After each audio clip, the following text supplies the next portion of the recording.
Hey guys, welcome to my YouTube channel once again. आज हम पढ़ेंगे एमएसएमई से रिलेटेड उसके registration, advantages, then role in economic development and then role of technology in MSME development. So let's get started. सबसे पहले हम समझते हैं कि रजिस्ट्रेशन के बारे में। जो रजिस्ट्रेशन है वो उद्यम रजिस्ट्रेशन सिस्टम के अंडर होता है। इसमें आप चाहो तो आप ये लिख सकते हो कि ये जो सिस्टम है मतलब बेसिकली ये ऑनलाइन फॉर्म में होता है।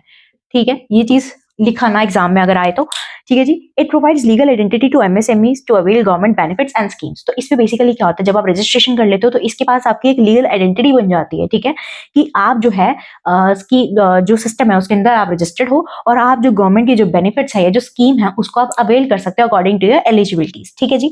अब हम बात करते हैं एडवांटेजेस क्या है रजिस्ट्रेशन की। अगर मान लो अगर आपका एक एंटरप्राइज है स्मॉल मीडियम या फिर माइक्रो में से, तो आपने उसको रजिस्ट्रेशन कराया उसका, ठीक है जी, रजिस्टर करा लिया। अब उसके बाद इसके फायदे क्या, रजिस्ट्रेशन के फायदे यानी कि आप कौन से बेनिफिट्स जो है ले सकते हो। सबसे पहले आता है टैक्स बेनिफिट्स। इसमें कुछ ऐसी पॉलिसीज होती हैं जिसके अंडर आप टैक्स बेनिफिट्स के लिए एलिजिबल होते हो। ठीक है, वो वेरी करते हैं कि पॉलिसीज कौन सी हैं और क्या है और कौन सी जो फर्म्स है वो एलिजिबल है या नहीं है। ठीक है जी। Next is market support. Market support का मतलब है कि गवर्नमेंट भी आपको जो सपोर्ट करती है कि आप ट्रेड फेयर्स, एग्जीबिशंस वगैरह में आप इजीली पार्ट ले सकते हो। ठीक है जी। नेक्स्ट आता है ease in licence and approvals. जो एमएसएमईज हैं, ठीक है, इसको क्या करना होता है, जैसे अगर आपने रजिस्ट्रेशन करा लिया था, ठीक है, तो इसमें क्या होता है कि जो लाइसेंस है, अप्रूवल है, वो आपको इजीली मिल जाते हैं ज्यादा, क्योंकि गवर्नमेंट भी सपोर्ट करते हैं ना सब्सिडीज वगैरह देकर। कि गवर्नमेंट कहती है कि आप जो है अर्बन मतलब अर्बन में तो खोलो अपने जो काम वगैरह है, एंटरप्राइज है, लेकिन अब रूरल, ठीक है, और सेमी अर्बन में भी जो है आप वहां पे भी अपनी एंटरप्राइजेस खोलो। तो गवर्नमेंट क्या कहते हैं कि इनके लिए जो लाइसेंस है और अप्रूवल्स है थोड़ा सा उनके लिए माइल्ड रख लेती है। ठीक है, उनकी एंट्री में ज्यादा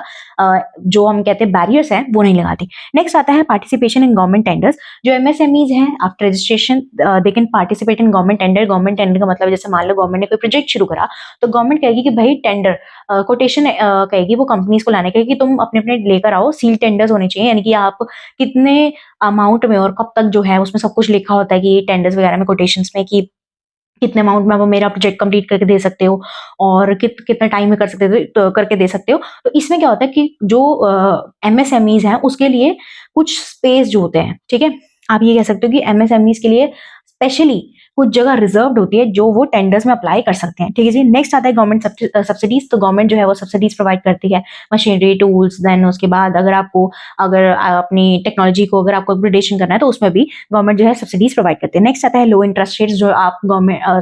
जो आप बैंक से लोन लेते हो वो आपको लो इंटरेस्ट रेट पे मिल जाता है। नेक्स्ट आता है easy access to bank loans. इसमें क्या होता है, जो एमएसएमईज होती हैं ये क्या करती हैं कि इनको जो है बैंक लोन्स इजीली मिल जाते हैं। बहुत सारी केसेस में क्या होता है, इन एंटरप्राइजेस को बिना कोलेटरल सिक्योरिटी यानी कि बिना अपनी जो प्रॉपर्टी है या जो भी आपका सिक्योरिटी है उसको बिना गिरवी रखवाए आपको इजीली लोन मिल जाते हैं। ठीक है, लेकिन ये हर केस में नहीं होता, कुछ कुछ केसेस में होता है। नेक्स्ट आता है आपके पास protection against the delayed payments. इसमें क्या होता है, जनरली एंटरप्राइज मान लो अगर इन एंटरप्राइजेस में क्या होता है, जैसे मान लो अगर बायर है उसने बियॉन्ड 45 डेज तक मान लो उसने पैसे नहीं दिए, तो यहाँ पे जो एंटरप्राइज है इनको हक है कि वो ऊपर से इंटरेस्ट चार्ज कर सकती हैं। तो इनको रजिस्ट्रेशन के कुछ ये फायदे होते हैं। ठीक है जी। नेक्स्ट आता है role of MSMEs in economic development. अब ये जो एंटरप्राइजेस हैं इनका इकोनॉमिक डेवलपमेंट में क्या फायदा है। ठीक है, मैंने बात वहां से शुरू करी थी कि कैसे जो एक टी स्टॉल है, आपको याद होगा मैंने ये चीज बोली है कि जो टी स्टॉल है आपको क्या लगता है कि वो कितना कंट्रीब्यूट करता होगा। तो यहाँ पे उसका सारे आंसर के जवाब मतलब उस क्वेश्चन के जवाब सारे यहाँ मिलेंगे। ठीक है जी। फर्स्ट देखो एम्प्लॉयमेंट जनरेशन। अगर मान लो अगर आप कोई भी अपनी छोटी सी फैक्ट्री खोल रहे हो या कुछ भी कर रहे हो तो आप एम्प्लॉयमेंट जनरेशन करते हो। ठीक है, अगर आपने मान लो एक मीडियम स्केल फैक्ट्री खोली, आपने 10-15 वर्कर्स रखे, उनको आप एम्प्लॉयमेंट यानी कि पैसे दे रहे हो, सैलरी दे रहे हो, तो कहीं ना कहीं एम्प्लॉयमेंट जनरेशन हो रही है, वो अपना लाइवलीहुड कमा रहे हैं। ठीक है जी।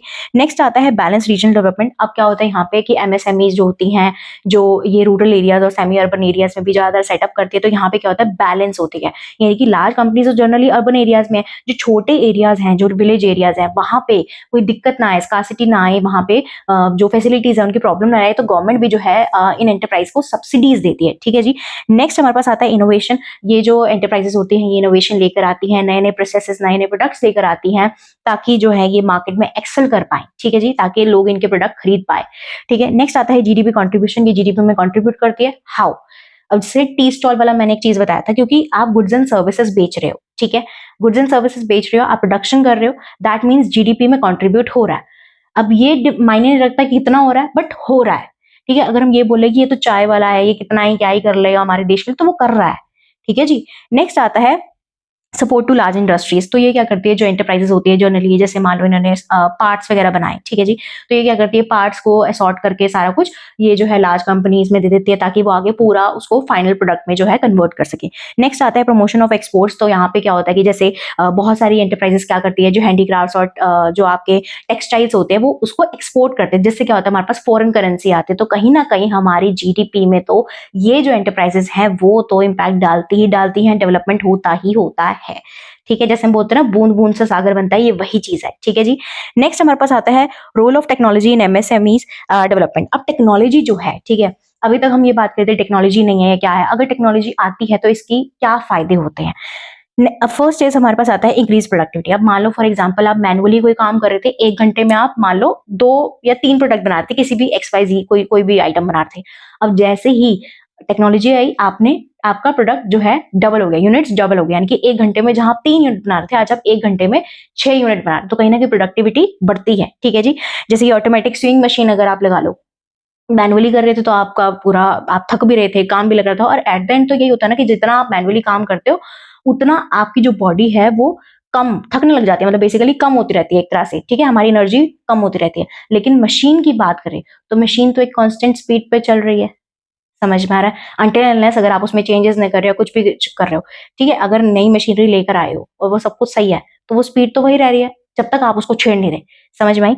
नेक्स्ट हमारे पास आता है ऑनलाइन सेलिंग। अब टेक्नोलॉजी आ गई तो यहाँ पे जो एंटरप्राइज है वो ऑनलाइन सेलिंग कर रही हैं, ई कॉमर्स यूज कर रही हैं। ठीक है, यानी कि अगर आप वेबसाइट पे जाकर बेच रही हैं या फिर जो सोशल मीडिया प्लेटफॉर्म्स है वहां पे भी, अब जैसे हम इंस्टाग्राम देखते हैं तो कई बार क्या होता है, लोग बोलते हैं जैसे बेकरी है किसी की या कुछ भी है, तो वो लोग क्या करते हैं अपने इंस्टाग्राम पे भी पेजेस बनाते हैं कि हम ये बेचते हैं, आप फॉर कॉन्टैक्ट भी नंबर देते हैं नीचे हमारे को कि कॉन्टैक्ट करो। ठीक है जी, नेक्स्ट हमारे पास आता है बेटर कम्युनिकेशन। बेटर कम्युनिकेशन कैसे है, जैसे मान लो टेक्नोलॉजी है, हमारे पास वीडियो कॉन्फ्रेंसिंग आप कर सकते हो, व्हाट्सएप मैसेजेस आपके पास आ सकते हैं, तो हम क्या कर सकते हैं अपने घर बैठे बैठे इन लोगों को जो है अगर हमारे को मान लो कोई अपने घर पे फॉर एग्जाम्पल पीकल, और जैसे मैंने आपको बताया था पीकल और पापड़ जो है मतलब अचार पापड़ बनाता है। ठीक है जी, अगर मेरे को ऑर्डर देना है तो मैं क्या कर सकती हूँ, इजिली मैसेज कर सकती हूँ, कॉल कर सकती हूँ। ठीक है जी, नेक्स्ट आता है हमारे पास कॉस्ट रिडक्शन। कहीं ना कहीं कॉस्ट हमारी रिड्यूस होती है। नो डाउट हमारी एक बार की जो मशीनरी को किसी भी अगर हम टेक्नोलॉजी को लेकर आ रहे हैं उसको जो स्टार्टअप मतलब बेसिकली आप ये कह सकते हो कि उसको लगाने की कॉस्ट, ठीक है, इनिशियल कॉस्ट जो होती है वो तो ज्यादा आएगी, सेटअप कॉस्ट तो उसकी आएगी, लेकिन